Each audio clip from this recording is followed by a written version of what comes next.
প্রথম অধিবেশনের সমাপনী বক্তব্যে মাননীয় স্বরাষ্ট্রমন্ত্রীর বক্তব্য আপনারা শুনেছেন।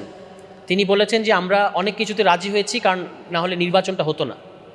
তো তারা মনে করছেন যে এটা একটা দলের বা একটা সরকারের অফিসিয়াল পজিশন হতে পারে, এটা তারা মনে করছেন এবং এটা তিনি বলেছেন এবং পুরো ট্রেজারি বেঞ্চ এটাকে টেবিল চাপড়ে কিন্তু স্বাগত জানিয়েছে।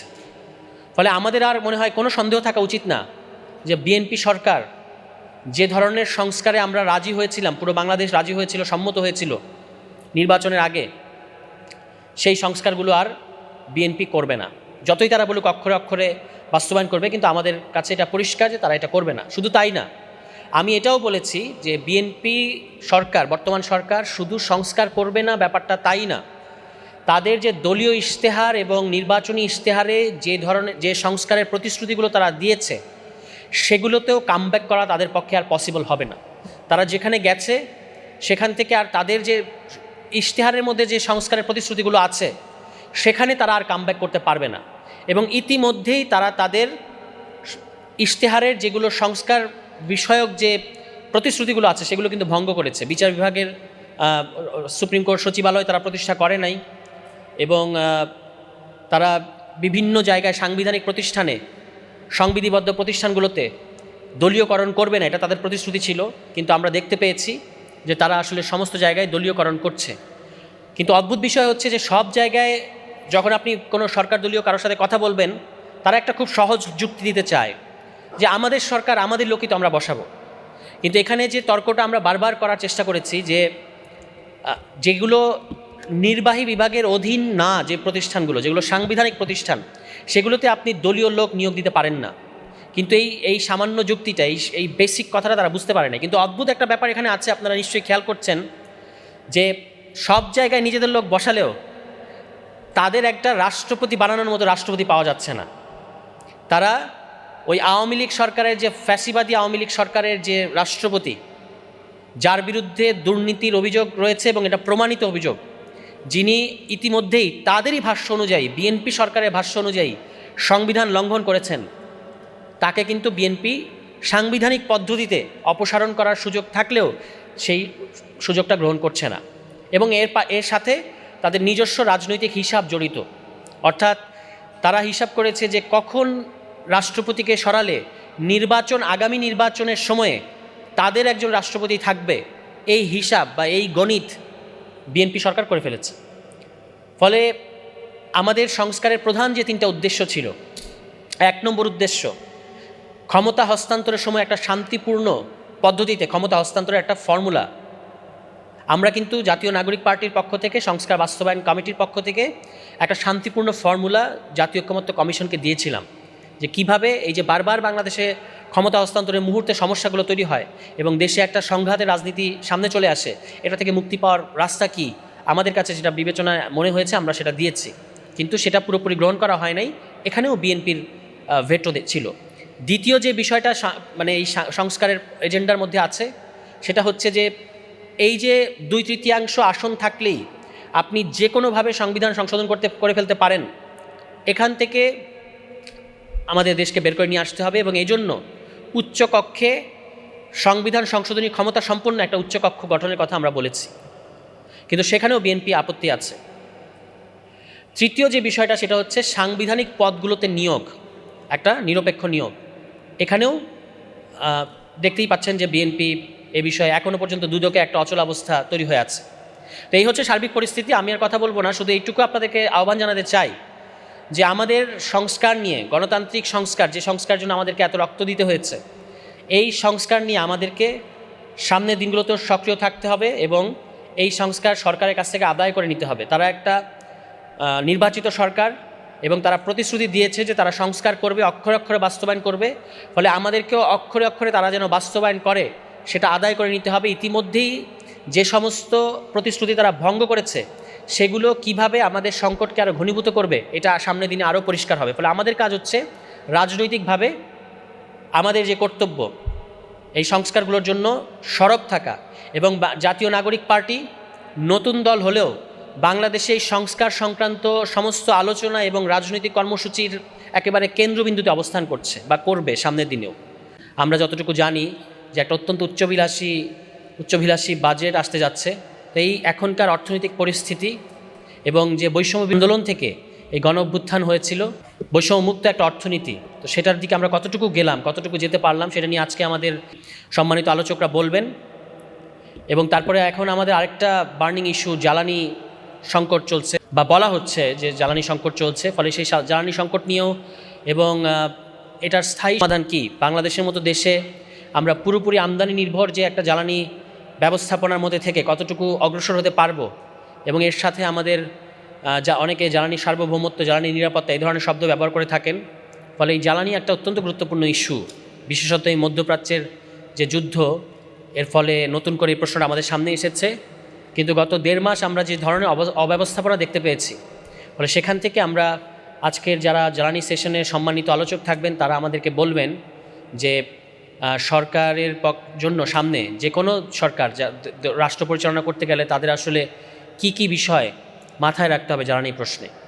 এবং এরপরে আরও দুটো গুরুত্বপূর্ণ ইস্যু নিয়ে আমরা আমাদের লাঞ্চ পরবর্তী সেশন ঠিক করেছি, যে মানবাধিকার এবং গুম। এবং এখানে আপনারা জানেন যে গুম এবং মানবাধিকার নিয়ে যে অনেক কথা হচ্ছে, দুটো অধ্যাদেশ বাতিল হয়েছে এবং ফেসবুক পোস্টের কারণে কিন্তু গ্রেফতার এই জিনিসটা আবার শুরু হয়েছে। যে পরিস্থিতি ফ্যাসিবাদী সরকারে ছিল, সময় ছিল, এখন তার চেয়ে আমরা কতটুকু অগ্রসর হয়েছে। সবচেয়ে আলোচিত ইস্যু গণভোট এবং সংস্কার। আমরা একটা জিনিস খেয়াল করলাম, যেহেতু আমি নিজেও জাতীয় ঐক্যমত্য কমিশনে ছিলাম এবং জাতীয় নাগরিক পার্টির সংস্কার কমিটির সাথে আমি যাবৎ কাজ করছি, আমরা বহুবার বলার চেষ্টা করেছি যে বর্তমান সরকার আসলে সংস্কারগুলো করতে চায় না, কিন্তু সেটা অনেকেই বেনিফিট অফ ডাউট দিতে চেয়েছেন অনেক দিন পর্যন্ত। কিন্তু গত সমাপনী ফলে আমাদের এই জাতীয় কনভেনশনের মধ্য দিয়ে আমরা, এটাই আমাদের উদ্দেশ্য, যে এর মধ্য দিয়ে আমরা শুরু করলাম যে আমাদের এই কমিটিটার নাম সংস্কার বাস্তবায়ন কমিটি, এবং এই কমিটি সংস্কারের কার্যক্রমকে তৃণমূল পর্যায় পর্যন্ত নিয়ে অন্যান্য রাজনৈতিক দলগুলোর সাথে একসাথে হয়ে আমরা সংস্কারের লক্ষ্যে এবং সরকারকে বাধ্য করার লক্ষ্যে বৃহত্তর আন্দোলন যদি আমাদের গড়ে তুলতে হয় সেটা আমরা গড়ে তুলব। সবাই ভালো থাকবেন। আসসালামু আলাইকুম। তো আজকে যখন সরকারকে দেখছি, সরকারও সেই অপতথ্য নিয়ে কথা বলছেন। অপতথ্য যে একটা সমস্যা, এটা নিয়ে আমার কোনো বিরোধ নাই, কিন্তু সরকার যখন অপতথ্য বলেন তখন বেশ চিন্তায় পড়তে হয়। কেননা অনেক অনুসন্ধানী তথ্য অথবা গঠনমূলক তথ্যকেও সরকারে বসে গেলে অপতথ্য মনে হতে পারে।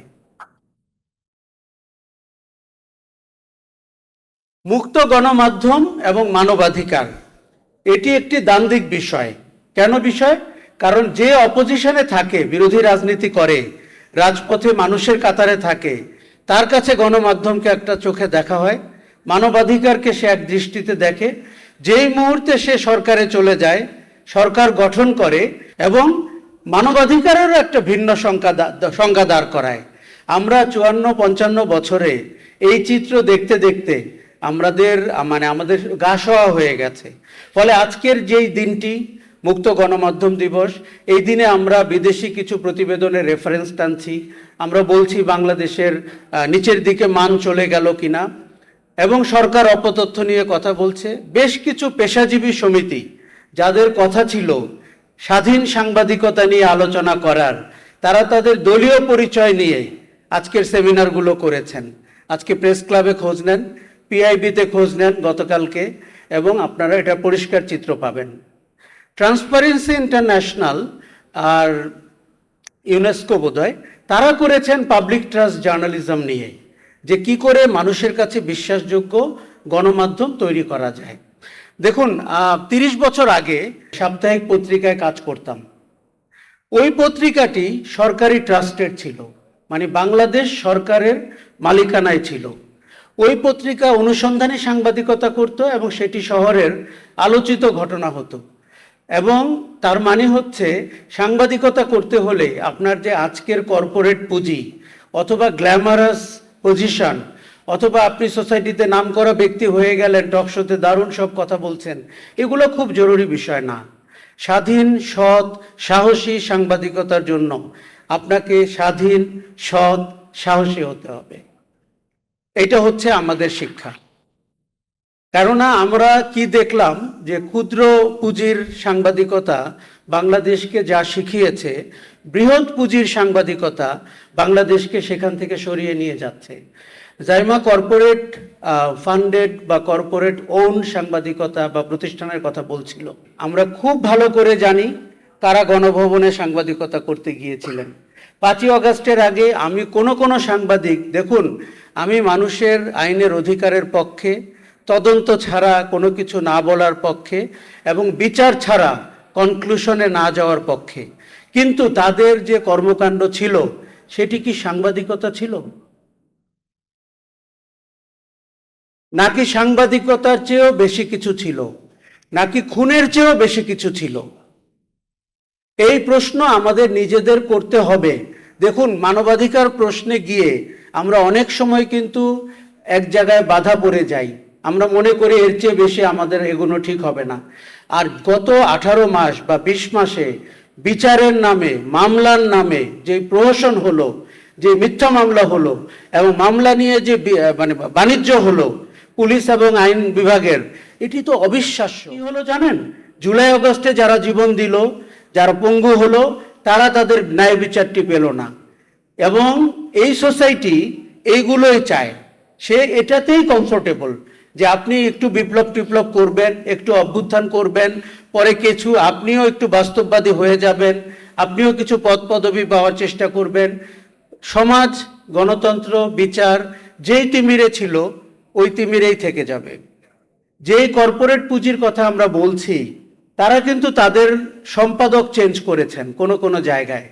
আগের সম্পাদক কোথায় একটু খোঁজ করে দেখুন তো।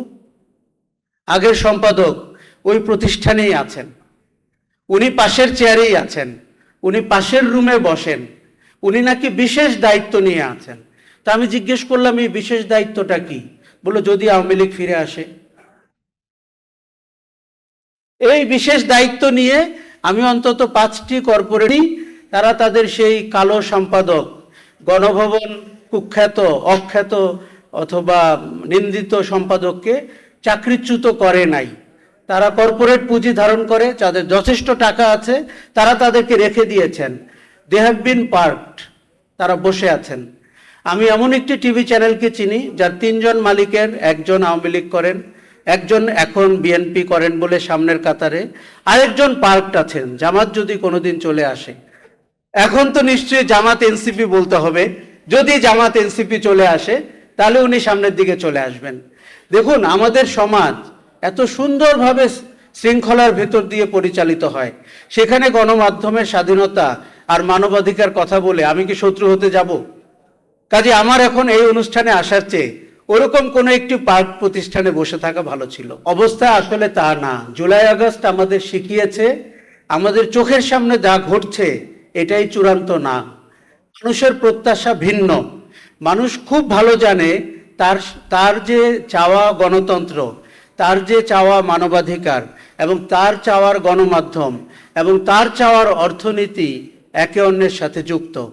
আমরা অনেক সময় মুক্ত গণমাধ্যম বা স্বাধীন সাংবাদিকতাকে মনে করি এটা একটা স্বাধীন সাংবাদিকতা, কিছু ঝোলাওয়ালা লোক পাঞ্জাবি পায়জামা পরা থাকবে, তাদের বেতন টেতন লাগে না, তারা কোনোভাবে বেঁচে থাকবেন এবং মালিকরা তাদের বিক্রি করে পয়সা উপার্জন করবেন, এটি সাংবাদিকতা। কিন্তু একটি গঠনমূলক, মুক্ত, স্বাধীন, সাহসী সাংবাদিকতা আমাদের অর্থনীতির চালিকা শক্তি, আমাদের গণতন্ত্রের পূর্ব শর্ত, আমাদের মানবাধিকারের পূর্ব শর্ত এবং আমাদের সুশাসনের সাংঘাতিক বড় স্তম্ভ। এখন এই জায়গায় যদি গণমাধ্যম, তাহলে কিন্তু আপনি দেখবেন অপতথ্যের প্রবাহ বাড়বে, আমার সোশ্যাল মিডিয়ার গতি বাড়বে। কেননা সোশ্যাল মিডিয়া যারা দেখেন, যারা বিশ্বাস করেন এবং নাবিলার নানির মতো যারা ইউটিউব দেখেন, তারা কিন্তু গণমাধ্যমের উপরে বীতশ্রদ্ধ। দেখুন, তাদেরকে কোনো ভোট দেওয়ার সুযোগ ছিল যে আপনি কি গণমাধ্যমের উপরে বীতশ্রদ্ধ কি বীতশ্রদ্ধ না? আজকে ভোট করে দেখেন। আমার বন্ধুরা যারা গণমাধ্যমে আছে তাদের জানতে হবে তারা কতটা নিন্দিত কিংবা কেউ নন্দিত। এই পরীক্ষাটা এই জন্য হওয়া উচিত। আমরা একসময় বলতাম যে পত্রিকাতে ন্যায়পাল থাকতে হবে। কেন বলতাম? কেননা মালিক থাকবে নক্ষত্রের দূরত্বে, মালিক এটিকে ব্যবসা হিসাবে দেখতেই পারেন। তার সম্পাদকীয় পলিসি যদি মালিক ঠিক করে দেন, সেই মালিক কিন্তু সরকারের চেয়েও ভয়াবহ। কেননা সরকারের তো তাও একটা রাজনৈতিক এজেন্ডা আছে, আপনি তাকে চেনেন। কোন কোন সরকার অতীতে পাওয়ারে ছিল এবং তারা প্রায় এটা বলে, তার কারণে তাদের অনেক অভিজ্ঞতা। কিন্তু আপনি তাকে বুঝতে পারেন, পাঠ করতে পারেন, মালিককে পারেন। শহরের সবচাইতে সাহসী ইংরেজি দৈনিকটি প্রায় বিক্রি হয়ে গেল দুদিন আগে। এই শহরের সবচেয়ে সাহসী ইংরেজি দৈনিক, নন্দিত সম্পাদক। আমি অনিশ্চিত ভবিষ্যৎ দেখছি, কারণ যারা কিনেছেন তাদের টিভি আছে, তারা দৈনিক পত্রিকা আছে, তারা অনলাইন আছে, তারা আবার ইংলিশ নিউজ পেপারের দিকে যাচ্ছেন। আপনি নিশ্চয়ই ভাববেন যে গণমাধ্যম বিকশিত হচ্ছে। আমি তো দেখছি গণমাধ্যম সংকুচিত হচ্ছে।